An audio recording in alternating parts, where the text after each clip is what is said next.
सांस्कृतिक क्रांति, विविधता में एकता।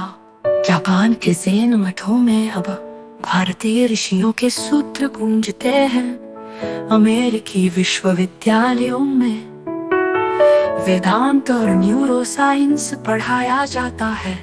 अफ्रीकी नृत्य अब केवल उत्सव नहीं बल्कि ऊर्जा का समागम। यह पुनर्जागरण नई परंपराएं नहीं कर रहा बल्कि अनादि सत्य को नए रूप में उजागर कर रहा है। हाँ हाँ हाँ हाँ हाँ हाँ हाँ। जब मानव चेतना जागती है तो पृथ्वी भी सांस लेती है। प्रत्यक्ष समाज में हर वृक्ष लगाना एक ध्यान सत्र, नदियों की सफाई हमारे अंतर के प्रदूषण को धोती है। वैज्ञानिक रिपोर्ट्स कहती है जिन क्षेत्रों में सामूहिक ध्यान होता है वहाँ वायु प्रदूषण तक कम हो जाता है।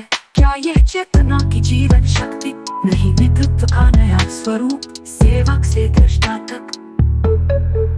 पद नेता वे नहीं जो सत्ता के शीर्ष पर बैठे बल्कि वे जो शून्य में समाये।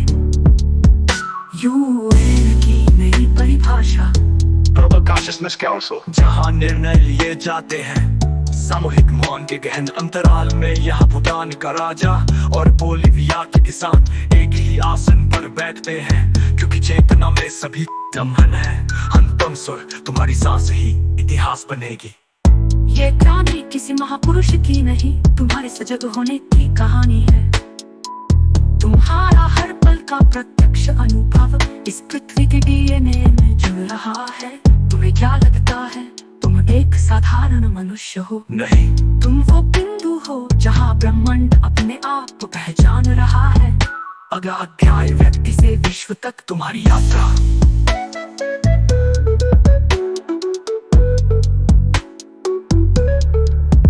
अब तैयार हो जाओ अपनी अंतिम यात्रा के लिए।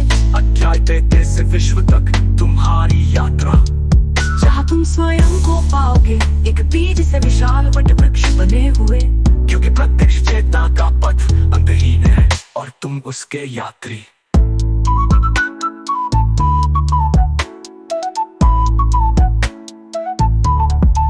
जब चेतना जागती है तो समाज भी जागता है। ये कोई सपना नहीं बल्कि एक नए युग की पहली सुबह है। मैं शिरोमणि रामपाल सैनी तुम्हें उस प्रत्यक्ष समाज के दर्शन कराता हूँ जहाँ मनुष्य नहीं चेतना शासन करती है।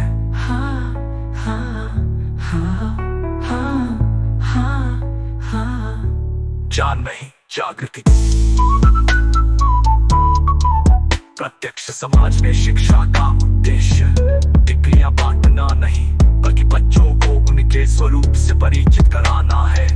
हर कक्षा की शुरुआत होती है 3 मिनट के मौन से, जहाँ छात्र सीखते हैं अपने विचारों को देखना न कि उनसे जूझना। गणित और विज्ञान के साथ ध्यान विज्ञान एक अनिवार्य विषय है।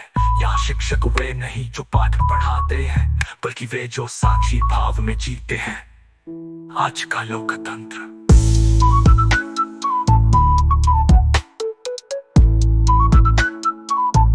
आज का लोकतंत्र वोटों का खेल है पर प्रत्यक्ष समाज में लोकतंत्र है। यहाँ नेता चुने ना। सांस्कृतिक क्रांति, विविधता।